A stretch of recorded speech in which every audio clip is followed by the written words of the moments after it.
Survival अपने सबसे प्राथमिक स्तर पर भोजन पर निर्भर रहता है।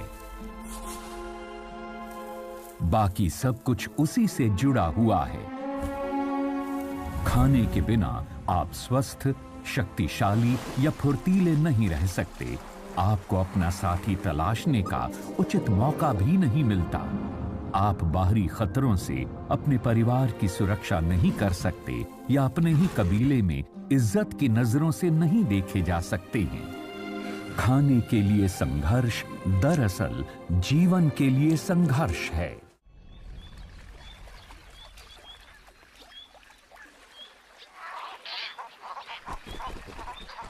डैन्यूब डेल्टा में खाने के लिए होती खूंखार झड़प का एक दृश्य।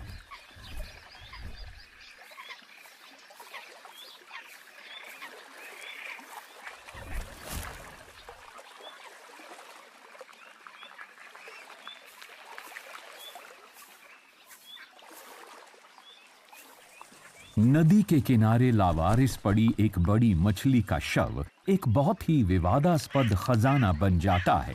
हालांकि पहली नजर में ऐसा नहीं लगता कि इस बात पर यह झगड़ा हो रहा है कि यह मछली किसकी है। ये हुडेड कौवों का झुंड अपने इस स्वादिष्ट मीट की खोज का आनंद ले रहा है। लेकिन सब कुछ बेमजा हो जाता है जब उन्हीं की तरह भूखा एक सियार हाजिर हो जाता है।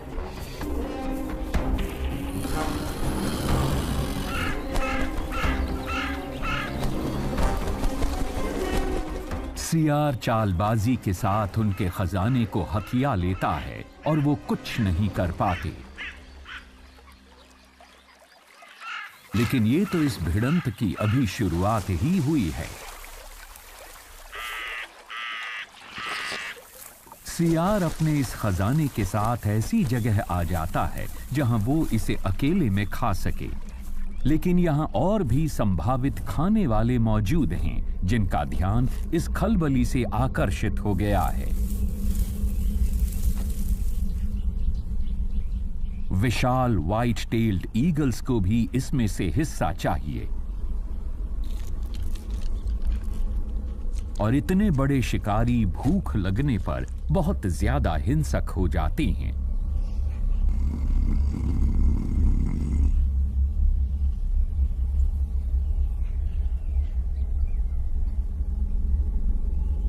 सियार और चीलों में मछली के स्वादिष्ट मांस को लेकर भिड़ंत हो जाती है। ये एक ऐसा मौका है जिसे दोनों में से कोई भी नहीं चाहता कि हाथ से जाए।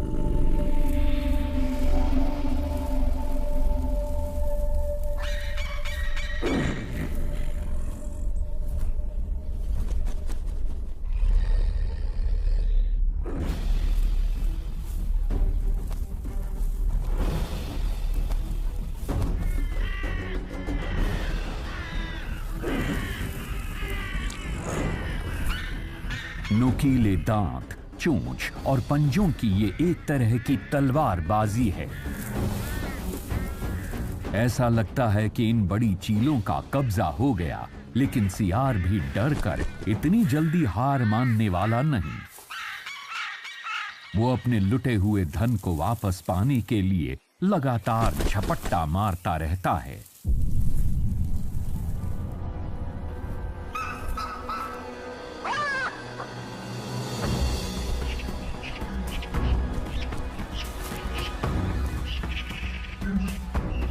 और जब ये दो चोटी के शिकारी आपस में भिड़े हुए हैं, तब कमांडोज की तरह कौवे मौका पाते ही स्फूर्ति से अपने लिए मछली के मांस का टुकड़ा हथिया लेते हैं।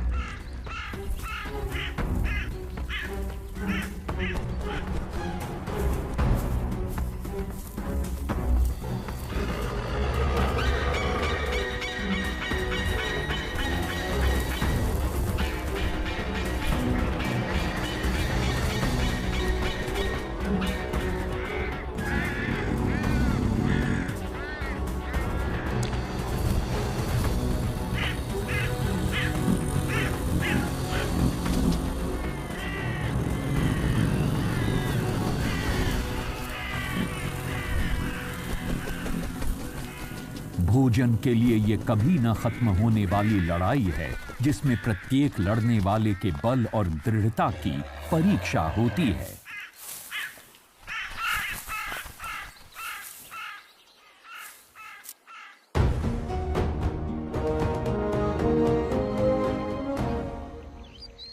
अफ्रीका में इस तरह की लड़ाइयां आम हैं। यहाँ के लड़ने वाले धुरंधर पूर्वी यूरोप के गोल्डन जैकल जैसों से बिल्कुल अलग हैं।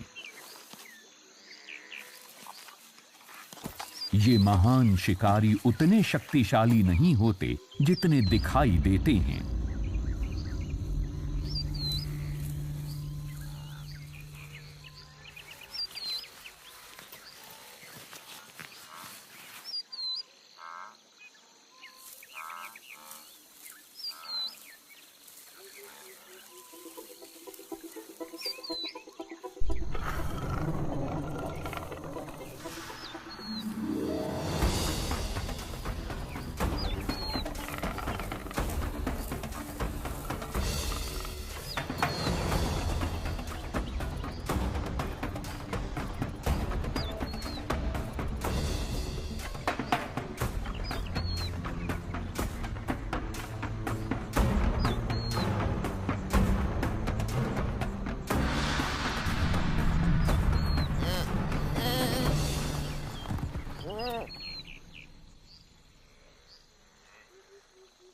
इतनी चकित कर देने वाली रफ्तार और फुर्ती के साथ शिकार करके चीता थक जाते हैं, पर उन्हें अपना शिकार मिल गया है।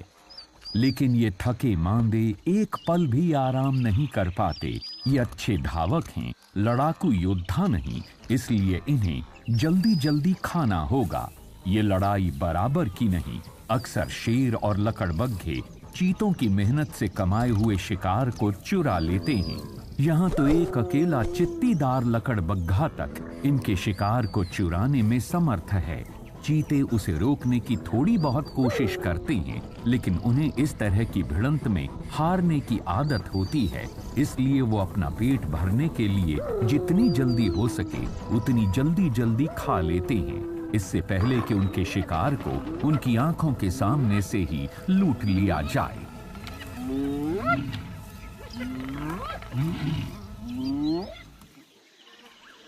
लेकिन शेरनियां अपना भोजन बिल्कुल अलग तरह से करती हैं।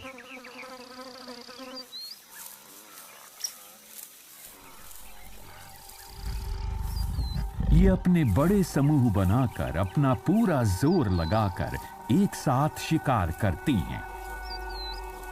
समूह में प्रत्येक सदस्य को अपनी भूमिका मालूम होती है और वो अपने इस काम को किसी भी शिकार के दौरान बखूबी निभाती हैं। कुछ शिकार को थकाने के लिए उसका पीछा करती हैं, जबकि दूसरी उचित मौका पाते ही उस पर झपटती हैं। केप भैंसों से लेकर दरियाई घोड़ों तक ये किसी से भी टकराव मोल ले सकती हैं।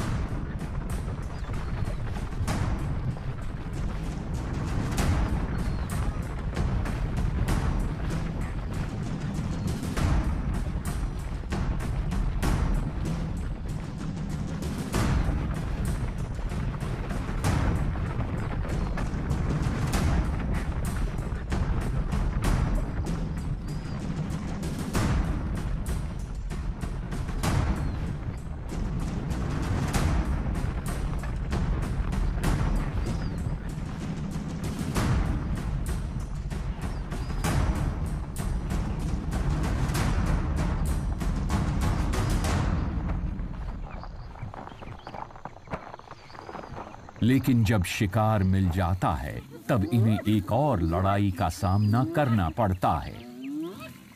पास में ही घात लगाए बैठे लकड़बग्घे, कोई अकेला लकड़बग्घा इनके सामने टिक नहीं पाता, लेकिन भूखे लकड़बग्घों के इस दस्ते का सामना करना बिल्कुल अलग ही बात है। दुनिया में इनके आकार के जितने भी जानवर हैं, उनके मुकाबले में इनके जबड़े सबसे अधिक मजबूत होते हैं और उनके साथ जुड़ी होती है इनकी भयंकर उग्रता।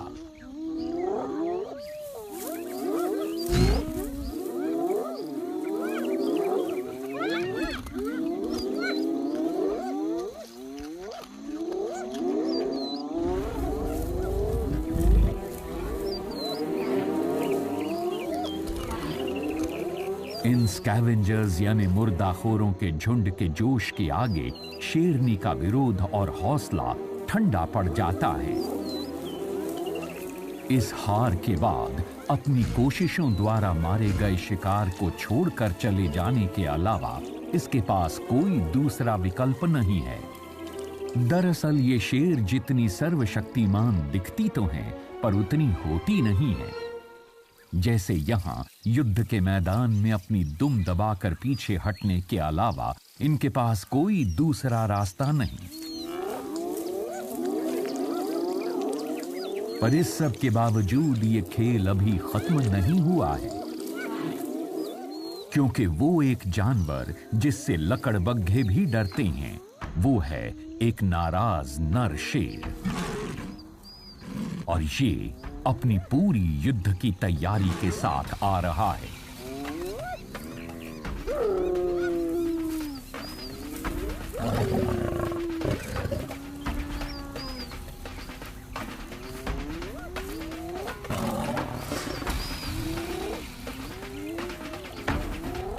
लकड़बग्घे खौफनाक होते हैं, लेकिन बेवकूफ नहीं। वो अच्छी तरह से जानते हैं कि अब उन्हें अपने खाने को छोड़ना ही होगा।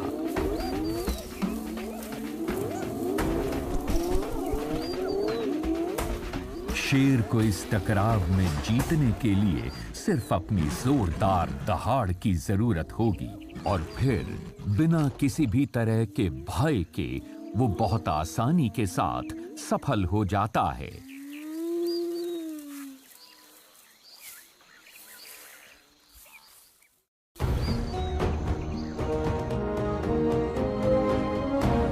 दक्षिणी यूरोप के आइबेरियन पेनिनसुला में अफ्रीकन महाद्वीप की स्कैवेंजर यानी मुर्दाखोर गिद्धों की प्रजाति से बहुत कुछ मिलती जुलती एक प्रजाति पाई जाती है। ग्रिफिन और यूरेशियन काले गिद्ध बहुत लंबे समय से पर्यावरण में पाए जाने वाले उन तमाम सेनानुमा झुंडों के सक्षम प्राणियों की तरह हैं, जो केवल अच्छी तरह से संरक्षित जंगली इलाकों में सरवाइव करते हैं। गिद्ध हर जगह है, केवल झुंडों में रहते हैं। वो एक साथ खाने की खोज करते हैं, एक साथ खाते हैं और प्रजनन करते हैं। लेकिन इनके इस सामाजिक आचरण को दोस्ती मत समझिएगा। ये हमेशा लड़ने को तैयार रहते हैं, खास तौर पर जब खाने का समय होता है।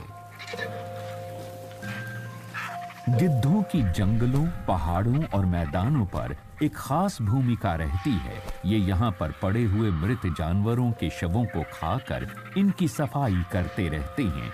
जब भी कोई शव दिखाई देता है तो मुठभेड़ शुरू हो जाती है।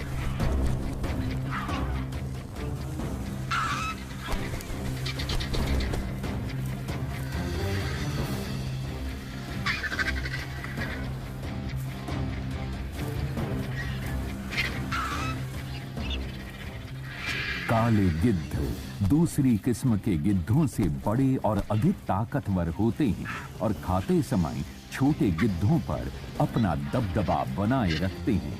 लेकिन खाने का बंटवारा होते समय माहौल दोस्ताना और खुशनुमा बिल्कुल नहीं होता है, बल्कि उसका उल्टा होता है। ये सर्वाइवल के संघर्ष का बुनियादी गुण है।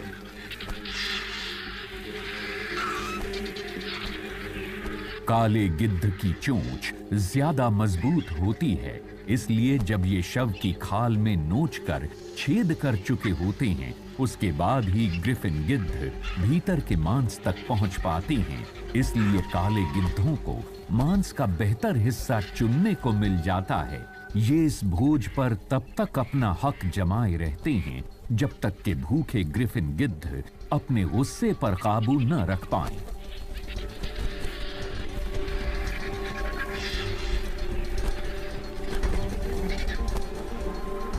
देखने में इस दावत में बहुत अफरा तफरी दिखाई देती है, लेकिन इनके भोजन करने में एक व्यवस्था है। जो सबसे अधिक भूखा है वही अपने खतरनाक पंजों और अपनी गर्दन को आगे बढ़ाता हुआ सबसे अधिक उग्र है। जो सबसे अधिक भूखा होता है वही अपनी उग्रता की बदौलत दूसरों को धकेलता हुआ सबसे पहले अपना पेट भरने तक खाता रहता है। भरा हुआ पेट उग्रता को शांत कर देता है। लेकिन सभी योद्धा मांसभक्षी नहीं होते।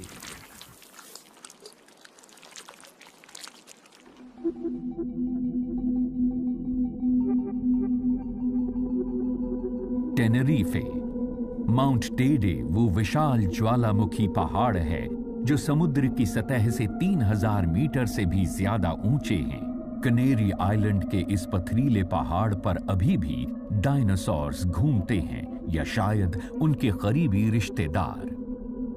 विशाल छिपकलियां अपनी डरावनी शक्ल सूरत के साथ अपने क्षेत्र में गश्त करती रहती हैं।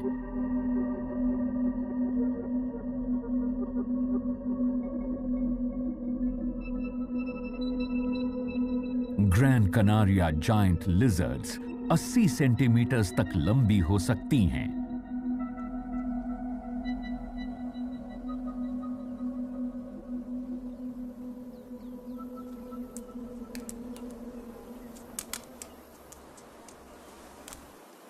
अपनी इस डरावनी और प्राचीन शक्ल सूरत के बावजूद ये अधिकतर शुद्ध शाकाहारी ही होती हैं। कनेरिया के कैक्टस और झाड़ियों के फल, फूल और टहनियां इनके मुख्य आहार हैं। भोजन प्रचुर मात्रा में उपलब्ध है, खास तौर पर वसंत ऋतु में। लेकिन गर्मियों के दौरान इनकी बहुत ज्यादा कमी हो जाती है। गर्मी की वजह से फूल मुरझा जाते हैं, बहता हुआ पानी कहीं नहीं होता। सिर्फ किसी किसी पौधे के फूल थोड़ा तरल पदार्थ और पौष्टिकता प्रदान करते हैं। सूर्य की गर्मी लावा से बने मैदानों को झुलसा देती है और सभी वनस्पति सूख जाती हैं। छिपकलियां बहुत सख्त और बर्दाश्त करने वाली होती हैं, लेकिन उनके लिए भी यहां जीवन कठिन होता है।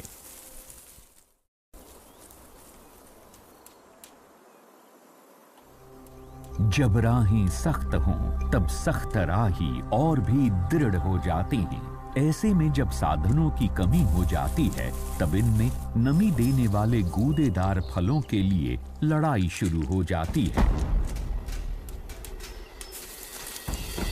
ये लड़ाई अधिकतर बराबरी की नहीं होती। बड़ी छिपकलियां छोटों से अधिक तेज और ताकतवर होती हैं।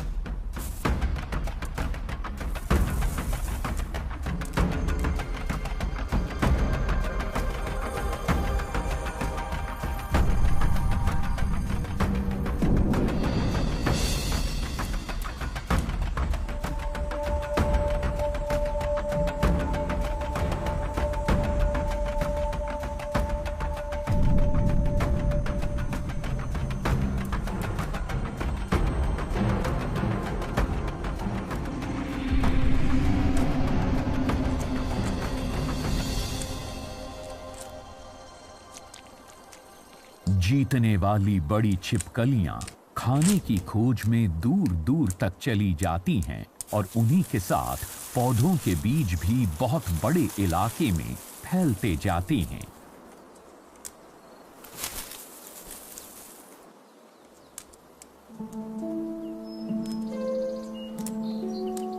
खाने के लिए इस तरह के मुकाबले पशुओं की दुनिया में आम हैं, यहां तक कि बहुत छोटे जंतुओं के बीच भी।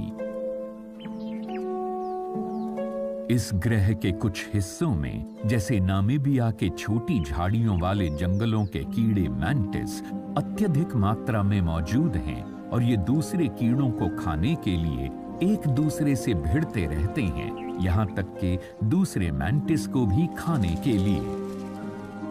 मैंटिस बहुत कुशल शिकारी होती हैं और आकार में अपने से बड़े कीड़े का भी शिकार करने में सक्षम होती हैं।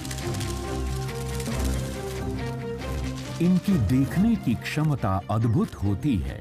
इनके पंजे कांटेदार और नुकीले होते हैं, जिससे इन्हें शिकार को पकड़े रखने में मदद मिलती है और इनके जबड़े कड़े से कड़े आवरण वाले कीड़ों के कवच को तोड़ने में सक्षम होते हैं। मैंटिस बहुत से साइजेस में होते हैं और हर प्रजाति की शिकार की अपनी पसंद होती है। ये पसंद एक ही तरह की होने की वजह से इनमें शिकार को लेकर बहुत ज्यादा प्रतिस्पर्धा होती है, खास तौर पे अगर एक ही किस्म के दो मैंटिस एक ही शाख पर आमने सामने हो गए तो।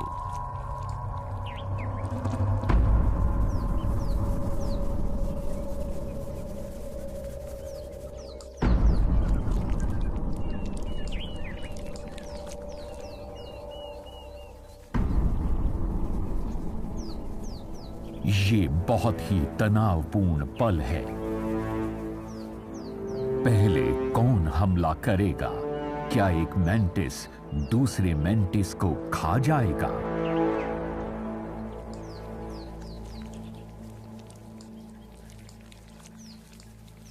लेकिन यूरोपियन या प्रेइंग मैंटिस के बीच एक नियम चलता है, वो एक दूसरे से कभी नहीं लड़ेंगे या मारेंगे। उसकी जगह लंबे समय तक एक अजीब सी प्रतियोगिता शुरू कर देते हैं।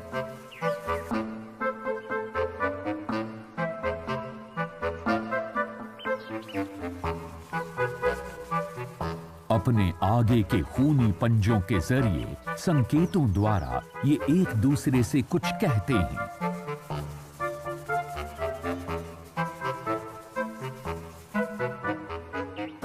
हाव भाव और इशारों द्वारा एक दूसरे को डराने की चेष्टा करते करते ही ये मुकाबला खत्म हो जाता है और दोनों बिना किसी को नुकसान पहुंचाए अपने अपने रास्ते चल देते हैं। युद्ध भूमि का ये सांकेतिक समझौता बहुत देर तक चलता है। ये तमाशा देखने वाले शुरू में तो बहुत ध्यान से देखते हैं, लेकिन बाद में इनकी दिलचस्पी खत्म हो जाती है। लेकिन इस एक शिकारी की दिलचस्पी बनी हुई है एक टिड्डा जो सावधानी से आगे बढ़ता है। इस तरह ये इशारों की लड़ाई खत्म हो जाती है और दोनों लड़ाकू शांति के साथ अलग हो जाते हैं। उनमें से एक दूसरे की जीत का ऐलान करते हुए पास की ही डाल पर चला जाता है। लेकिन इस सागा पेडो प्रजाति के टिड्डे को इस लड़ाई से कोई लेना देना नहीं। ये बहुत ही भयानक शिकारी है जो जीते हुए मेंटिस पर हमले की तैयारी कर रहा है।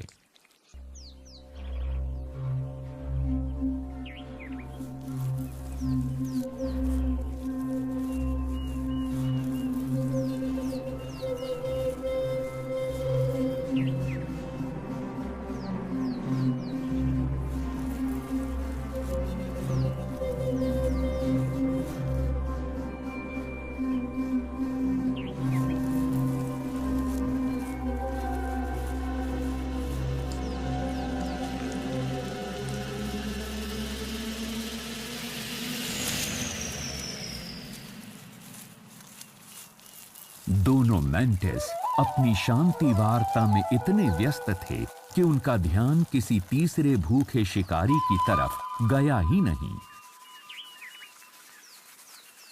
सागा पेडो कोई भी मौका चूकता नहीं। एक मैंटिस को खा लेने के बाद दूसरा भी, जो इतनी तनावपूर्ण परिस्थितियों से निकला है, टिड्डे का शिकार हो जाता है।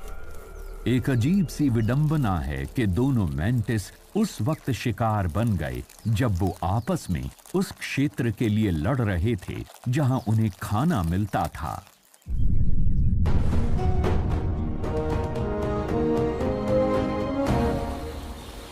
ऐसे समय में जब शिकार की भरमार हो तब भी अच्छे भोजन के लिए टकराव होता है। दूर दूर तक फैले हुए अलास्का में जब गर्मियां आती हैं, ग्रिजली भालू नदी के मुहाने पर आकर इकट्ठा हो जाते हैं। साल के कुछ हफ्तों में सैमन मछलियों का हजारों की तादाद में नदी के बहाव की विपरीत दिशा में प्रवास होता है और ग्रिजली भालुओं को ये पता है, तो नदी पर अपना कब्जा जमाने के लिए वो बहुत बड़ी तादाद में यहाँ आते हैं। सैमन्स का आगमन होने वाला है। ज्यादा बेसब्र भालू नदी के मुहाने पर टहलते रहते हैं। यहाँ शिकार कर पाना मुश्किल है। जैसे जैसे गर्मियां बढ़ती हैं, यहाँ आने वाली सैमन की तादाद भी बढ़ती जाती है। फसल का आनंद लेने का समय आ गया है।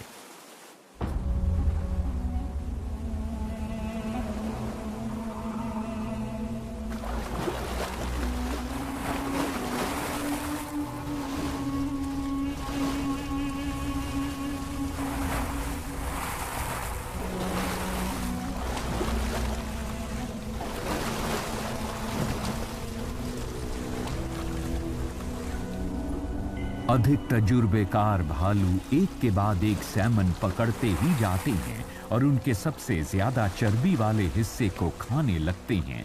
इससे उन्हें खुद के वजन को बढ़ाने में मदद मिलती है, जिससे वो आने वाले जाड़ों का सामना कर सकें। इस मछलियों की दावत का कुछ दूसरी प्रजातियां भी फायदा उठाती हैं। जो बचे खुचे मछली के टुकड़े नदी के किनारे जमा होते हैं, सीगल्स उनसे अपना गुजारा करती हैं। जब तक यहाँ सबके लिए भोजन की अधिकता है, तब तक तो सब कुछ शांत है, शायद।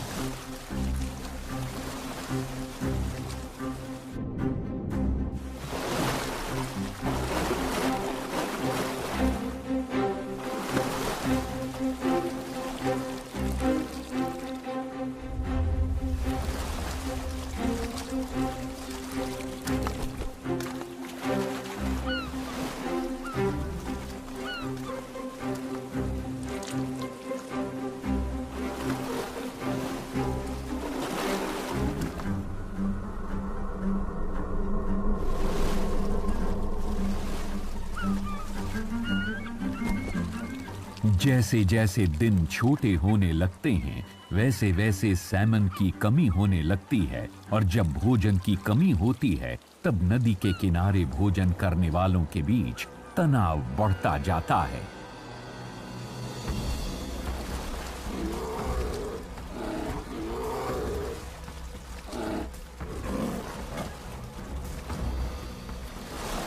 अब सिर्फ ताकत और बड़े डील डॉल वाले की ही जीत होगी।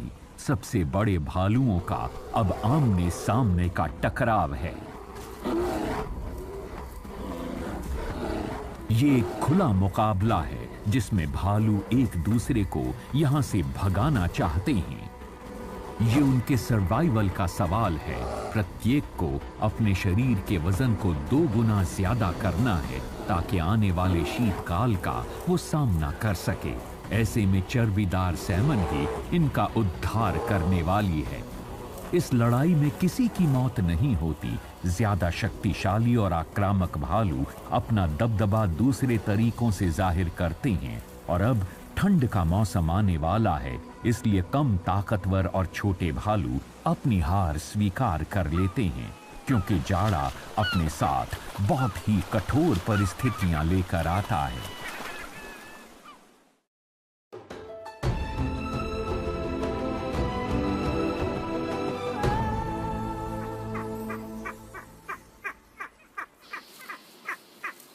मेडिटेरेनियन में शिकारियों से कुछ भी नहीं बचता।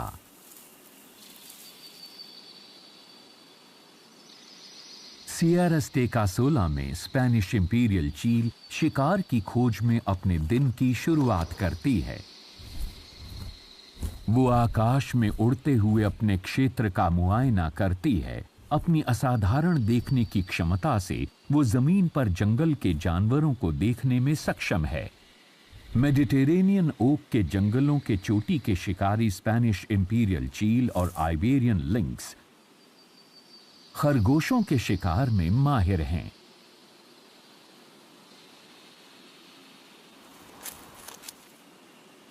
ये छोटा मुलायम रोईदार स्तनपाई उनके भोजन का मुख्य हिस्सा है।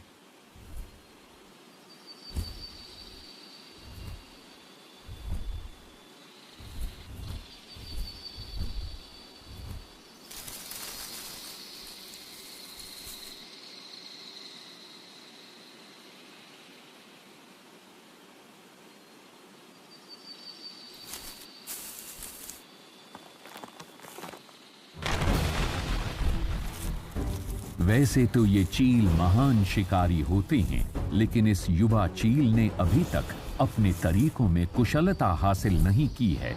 इससे बहुत से शिकार छूट जा रहे हैं।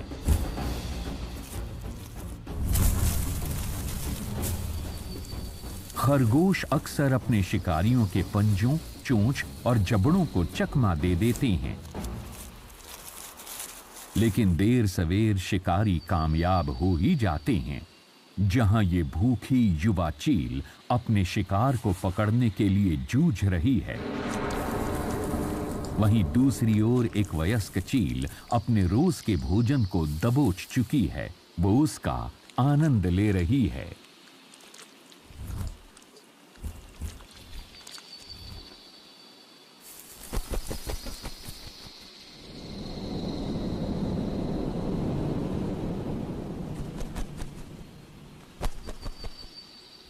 एक महान शिकारी होते हुए भी ये चील इत्मीनान से अपना भोजन नहीं खा पाती। दक्षिण में जाड़े का मौसम बहुत कठोर होता है और ऐसे में सभी जानवरों के लिए भूख बर्दाश्त कर पाना मुश्किल हो जाता है। लाल चीलों ने इसके लिए एक तरकीब विकसित कर ली है, एक समूह में काम करने की तरकीब। छोटी शिकारी चिड़ियों के हल्ले गुल्ले के बावजूद चील अपना भोजन करती रहती है। भोजन के वक्त चारों तरफ इस तरह का शोर शराबा अपने दिमाग को शांत रखने की एक परीक्षा होती है।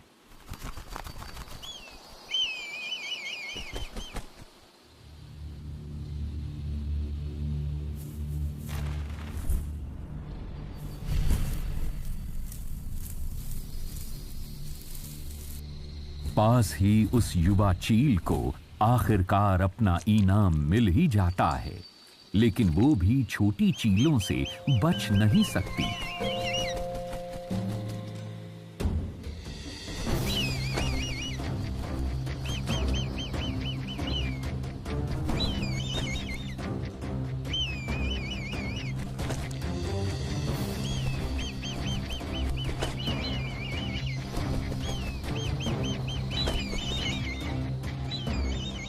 उसका भाई भी चोरी करने के लिए उसके पास आ जाता है।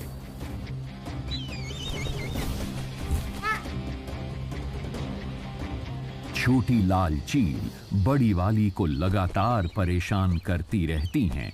बारी बारी से वो इस पर हमला करती रहती हैं और ये हमले एक लयबद्ध तरीके से होते रहते हैं। आखिर में वयस्क चील हार मान लेती है। ये भोजन इस लायक नहीं कि इसके लिए इतनी मुसीबत मोल ली जाए। वो अपने आधे खाए हुए खरगोश को छोड़ देती है। युवा और वयस्क इंपीरियल चीलों का ये जोड़ा लड़ाई छोड़कर चला जाता है। इस लड़ाई में इनकी हार हुई। एक दूसरी लड़ाई अभी शुरू होने वाली है।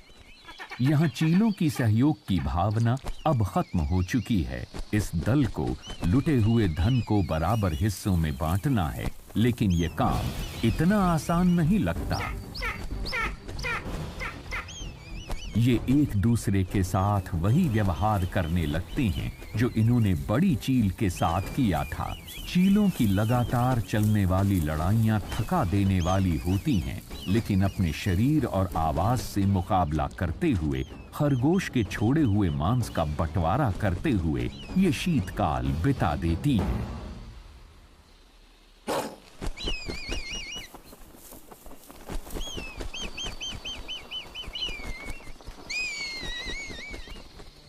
जब बात भोजन के लिए होने वाले टकरावों की होती है, तो उनमें इतनी विविधता है जितनी की प्रजातियों की किस्मों में।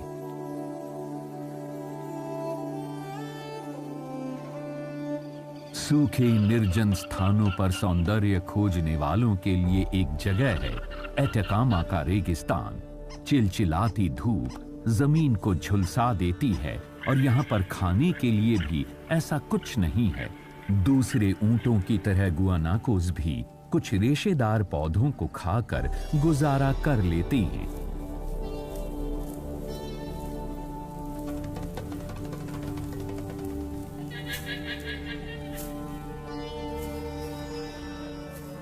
इस इलाके का सख्त मौसम जानवरों की बलि मांगता है।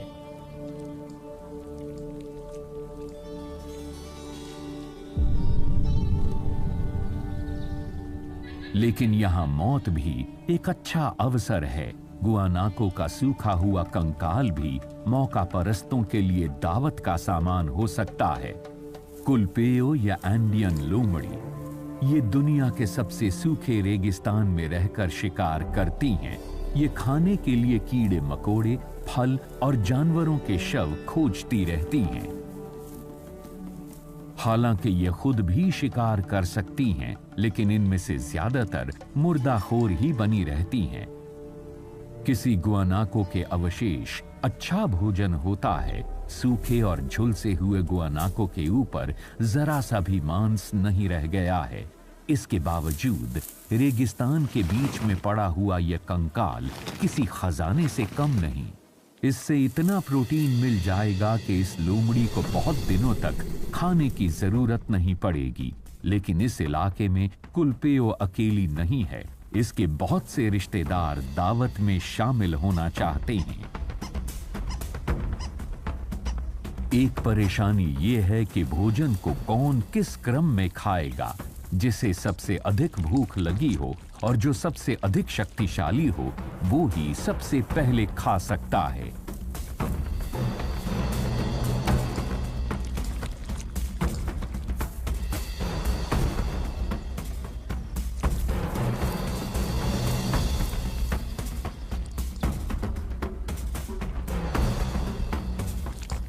ये नियम कि जिसने पहले ढूंढा है वो ही पहले खाएगा को दर्शाता तो है, लेकिन उसके पास लोमड़ियों से इसकी सुरक्षा के अलावा कोई दूसरा रास्ता नहीं है।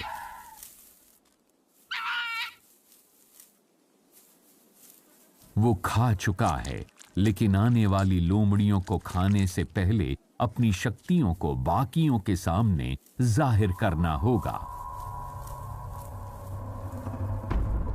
और ऐसे में अक्सर खतरनाक लड़ाइयां हो जाती हैं।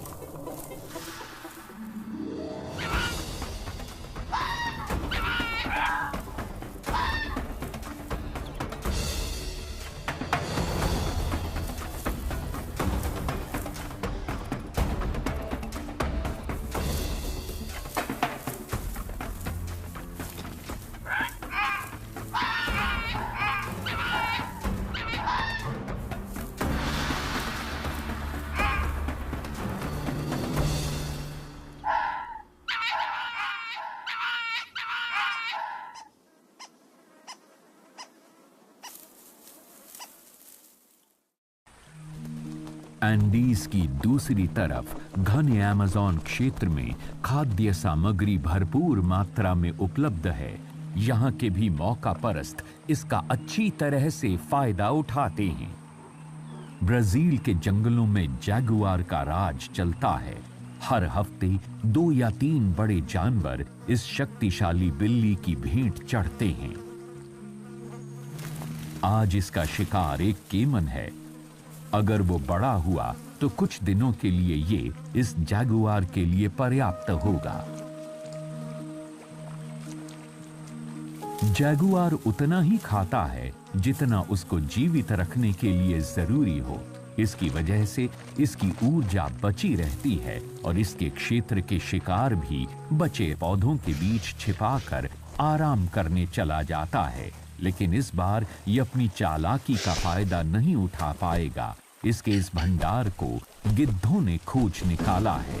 जहां केमन का बचा हुआ शव का हिस्सा पड़ा था, वो अब एक जंग का दूसरे से निर्मम तरीके से भिड़ जाते हैं। ये हलचल दूसरे और भी ज्यादा ताकतवर मौका परस्तों को आकर्षित करती है।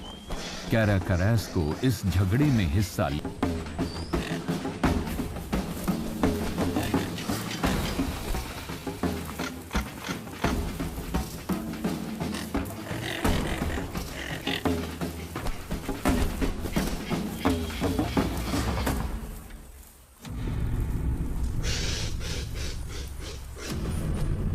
हर निवाले गिद्ध के मुकाबले बेहतर हैं, लेकिन गिद्ध तादाद में ज्यादा हैं।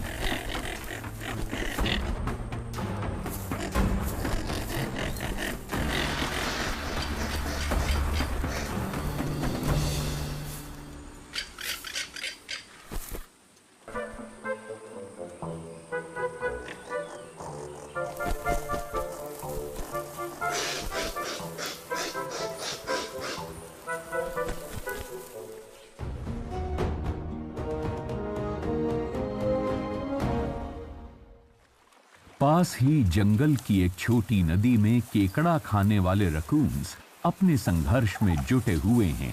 ये छोटे मांसाहारी दिखने में तो प्यारे से चंचल खिलाड़ी लग सकते हैं, लेकिन असल में ये चतुर और निडर हैं। ये एक साधारण से शिकार नदी के केकड़े को ढूंढने में कई दिन बिता देते हैं।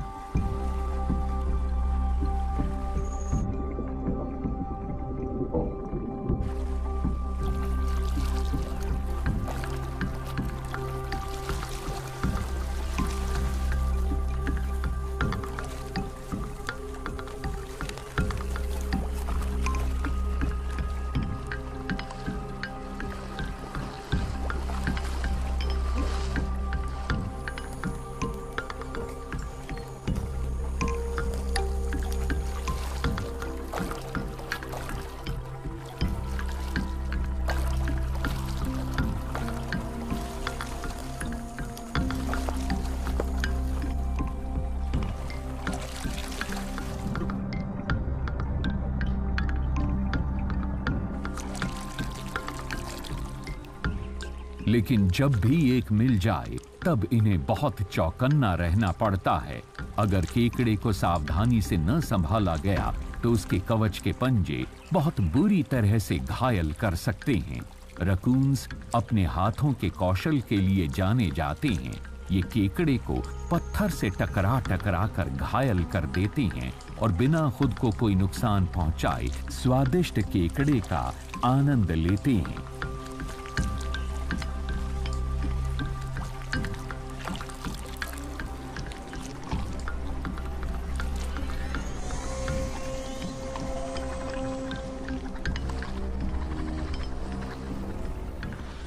एक मरी हुई गिलहरी रोज के खान पान केकड़े से ज्यादा लुभावनी होती है। लेकिन परेशानी ये है कि परिवार के सभी सदस्य ऐसा ही सोचते हैं।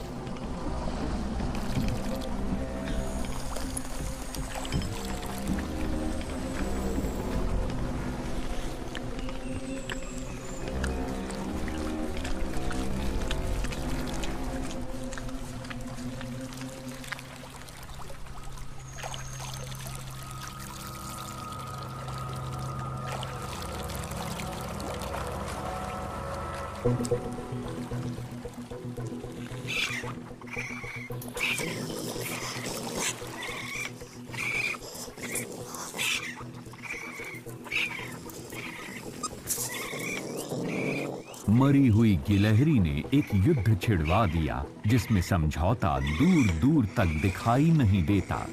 दिखने में तो ये बहुत प्रचंड लड़ाई है, लेकिन इसमें रक्तपात नहीं होता।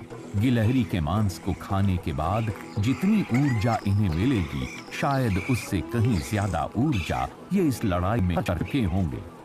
लेकिन एक बार लड़ाई जोर पकड़ ले, फिर दोनों में से कोई भी पीछे नहीं हटना चाहेगा। ऐसी प्रतिस्पर्धा बहुत खतरनाक हो सकती है।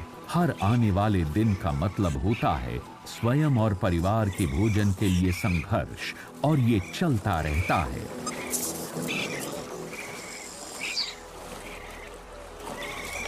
ये संघर्ष इस ग्रह के सभी इकोसिस्टम्स को आगे बढ़ते रहने के लिए प्रेरित करता है, और इसमें समुद्र भी शामिल है। व्हाइट टिप शार्क अपने रोज का खाना पाने की कश्मकश में हर रोज उलझी रहती है।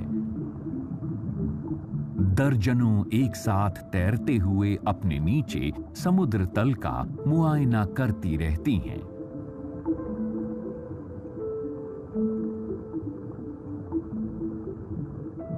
भेड़ियों के झुंड की तरह है। कोरल्स में गश्त लगाते हुए अगर किसी एक ने मछली पकड़ ली, उसके बाद सहयोग एक विवाद में बदल जाता है। इस तरह के क्रूर मुकाबले प्रतीक हैं उन अप्रिय तरीकों के जिनके जरिए भोजन और सर्वाइवल के लिए जंग होती है।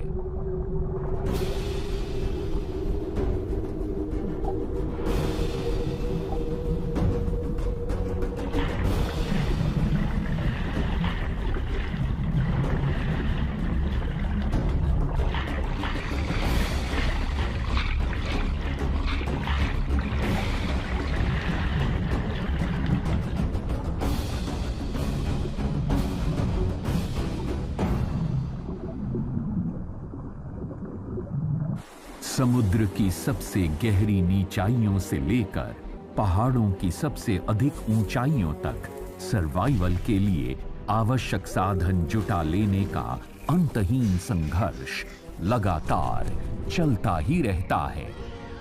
इस ग्रह पर मौजूद हर जीवित जंतु अपने भोजन के हक की अनादिकाल से चली आ रही लड़ाई में लिप्त है।